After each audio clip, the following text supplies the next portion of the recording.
직장인이라면 모두 다 하나씩 가지고 있는 게 바로 퇴직연금이잖아요. 그런데 미국 사람들은 어떻게 퇴직연금을 굴리고 그 안에서 운용을 하는지 오늘은 이 이야기를 해보려고 이 한동훈 이사님을 모셨습니다. 안녕하세요, 이사님. 네, 안녕하십니까. 글로벌엑스 한동훈입니다. 미국이랑 한국이랑 일단 연금 체계가 조금은 다를 것 같아요. 어떻게 다른지부터 한번 설명을 해주시겠어요? 솔직히 사람 사는 거 다 똑같은 것 같아요. 한국에서 나온 연금 체계도 결국은 미국에서 많이 이제 이렇게 401k라든지 이런 것들을 참조를 해서 나온 거다 보니까 생각보다 뭐 엄청나게 차이는 없습니다. 일단 실제로 미국의 연금 시장의 규모 자체는 39.3 트릴리언 달러입니다. 한국 돈으로 치면은 5경 3천조.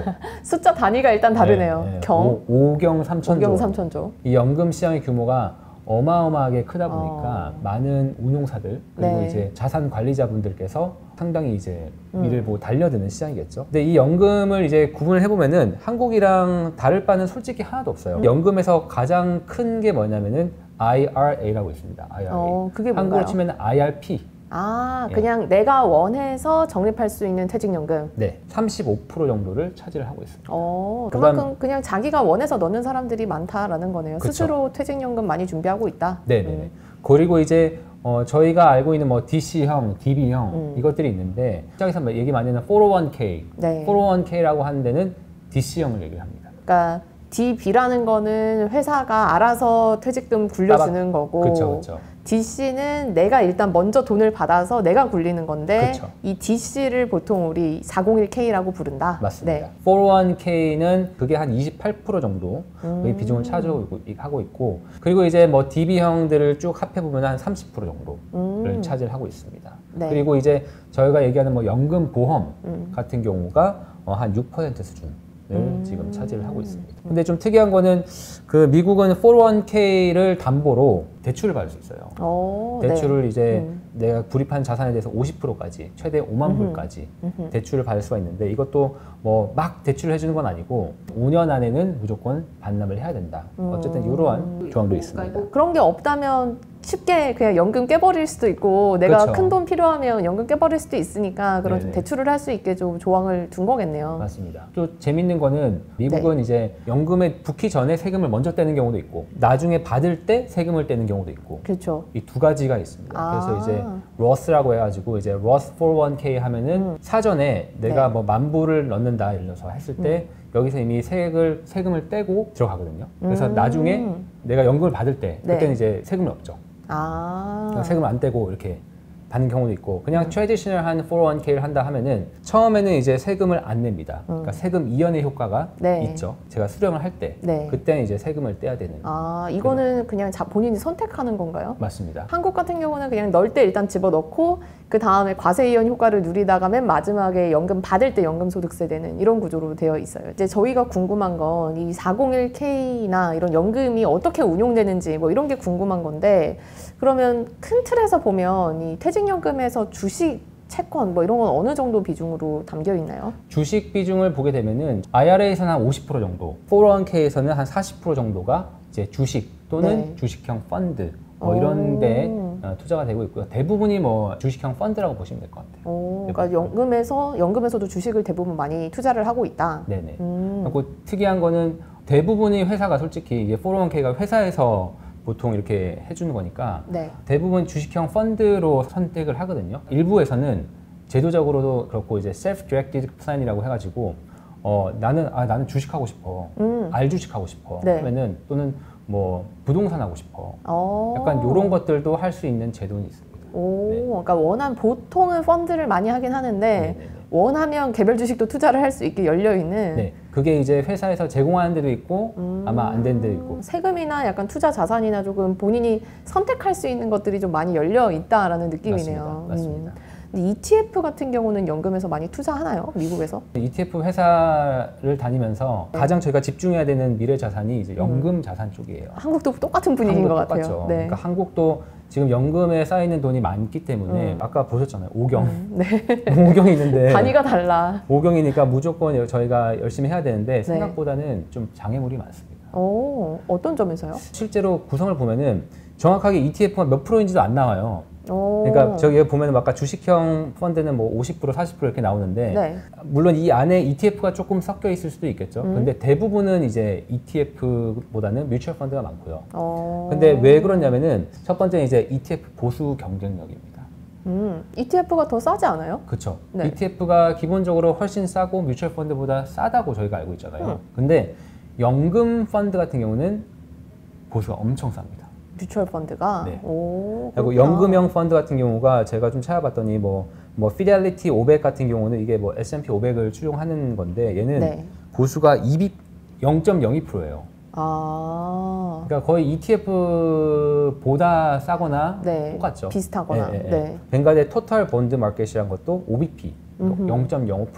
이 정도 수준이니까 기존의 ETF가 갖고 있었던 보수 경쟁력이 연금에서는 그렇게 차별화가 없어진다는 거죠. 아, 그러니까 뮤추얼 펀드가 일부러 연금을 타깃해서 내놓은 뮤추얼 펀드는 ETF만큼 운용 보수를 굉장히 싸게 내놓고 있군요, 그렇죠. 미국에서는. 그렇죠. 네. 이미 뭐 10년, 20년, 30년 해야 되니까 보수가 엄청 낮게 해서 ETF 대비해서도 보수 경쟁력이 상당히 이게 메리트가 좀 ETF가 없어지는 거죠. 그래서 이 보수 경쟁력이 없어지는 것이 가장 큰 배리어 중에 하나고요. 네. 또 한 가지는 한국에서는 조금 다르겠지만 미국에서는 그냥 제가 뭐 어카운트 터서 뮤추얼 펀드를 넣잖아요. 네. 뮤추얼 펀드를 넣을 경우에는 펀드 내에서 이제 펀드 매니저가 리밸런싱 할 때 주식을 사고 팔고 종목 교체를 하잖아요. 그렇죠. 그렇게 될 경우에 생기는 이익 부분에 대해서 과세를 매깁니다.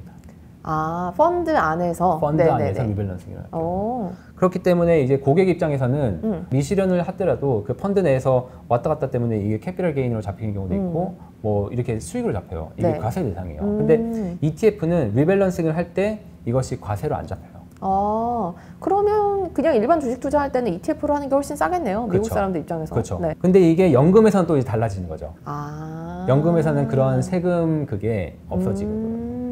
그러다 보니까 기존에 갖고 있었던 ETF의 그런 텍스 메리트가 네. 많이 사라지는 것이 지금 이 연금 시장의 그런 상황인 겁니다. 세 번째는 이제 ETF의 가장 큰 매력이 결국은 빠른 매매, 인트라 그렇죠. 트레이딩이잖아요. 결국은 하루에도 몇 번씩 트레이딩이 가능하고 몇 번씩 이렇게 해서 그 빠르게 시장에 장중에도 사고 대해서 팔고. 네. 해야 되는데 연금은 약간 느낌상 장기로 가는 거니까 일희일비하지 않고 그냥 나는 길게 묵혀놓는다. 그쵸, 그쵸. 네. 그런 생각을 가지고 있다 보니까 생각보다 ETF가 많이 쓰이진 않습니다. 재밌는 포인트는 어쨌든 한국에서는 지금 연금 안에 ETF가 좀 보수가 낮다 보니까 연금이랑 되게 잘 어울린다라고 해서 ETF로 투자하는 분들이 굉장히 많은데 또 미국은 과세 체계가 조금 다르다 보니까 맞습니다. 여전히 뮤추얼 펀드, 우리가 일반적으로 생각하는 펀드들이 좀 강세를 많이 띄고 있다. 맞습니다. 이런 말씀이시네요. 네, 거기다가 한계가 더 있다 보면은 네. 그러니까 한국은 정말 기술이 발전이 정말 잘 돼 있는 나라예요. 그러니까 한국은 연금 계좌에서 ETF를 매매를 해도 네. 그거를 이제 레코드 키핑을 하는 뭐 회계 처리가 데일리 트레이딩을 해도 이게 다 반영이 된다는 거잖아요. 그렇죠? 네. 미국은 안 되는 데가 있어요. 아, 그게 무슨 말이에요? 미국은 그 데일리 트레이딩을 네. 그 레코드 키핑하는 회사가 네. 시스템이 안 갖춰져 있어가지고 연금에서 할 때. 이거를 이제 그 서포트를 못 해주는 경우도 있습니다. 아. 그래서 이제 미국이 참 인프라가 네. 노후화됐어요. 노후화돼 있어가지고 이거를 반영을 못하는 경우도 있고 마지막으로는 연금 시장이 너무 크다 보니까 이미 기존에 있는 뮤추얼 펀드 회사들이 쫙 다 이제 이거는 우리 거 해서 이렇게 모든 회사들이 해놨겠죠. 해놨다 보니까 저희 같은 ETF 회사들이 이렇게 해야 되는데 기본적으로 연금 펀드를 팔려면은 판매사 즉 증권사나 은행에서 팔아야 되는데 네. 여기가 이미 여기랑 뭐 파트너십에 맺어져 있거나 판매 대행을 맺어져 있겠죠. 그렇게 돼 있을 경우에 ETF를 내가 굳이? 직접 하지 않는다면 네. 그분들이 막 엄청 권해주고 그렇진 않습니다. 아, 여러 가지 측면들이 좀 있네요. 아, 근데 네네. 정말 저도 와서 은행에서 왜 이체를 하면은 입금을 하면 왜 하루 만에 바로 실시간으로 입금이 안 되나, 땅덩이가 넓다 보니까 이런 인프라가 조금 오히려 한국보다 불편할 때가 있다라는 생각이 드는데 어떤 면에서는 미국에서도 또 연금 계좌를 투자할 때 맞습니다. ETF가 실시간으로 이렇게 사고 팔고가 안 된다는. 네. 그래서 ETF를 이제 그 직접적으로 매매하고 하는 것은 조금 제한적이긴 하지만 ETF가 재간접으로 한마디로 쉽게 해서 TDF 같이 이제 아, 펀드에서 ETF를 쓰는 경우는 많죠. 401k 안에서 가장 많이 활용하는 펀드 100개를 이렇게 조금 이렇게 찾아봤었어요. 찾아보니까 주식형을 포함한 이제 TDF형, 네. TDF형이 일단은 40개로 가장 많았습니다. 근데 TDF라는 거를 좀 더 자세히 네. 설명해 주시겠어요? 네. 네. 이 TDF는 뭐냐면 이제 Target Dated Fund라고 해가지고 고객의 은퇴 연령에 맞춰가지고 젊었을 때는 조금 더 뭐 고위험, 고수익, 더 미래를 봐야 되니까 미래를 봐야 되기 때문에 20대, 30대한테는 조금 더 성장성이 높은 뭐 에쿼티형이라든지 주식형 비중이 높다면은 은퇴가 다가올수록 이제 안정적인 흐름이 있는 이자를 받을 수 있는 채권의 네. 비중이 높아지고 이러한 모습을 이제 그 짜놓은 겁니다. 그래서 뭐 20대가 가입한, 30대가 가입하는 이런 것들은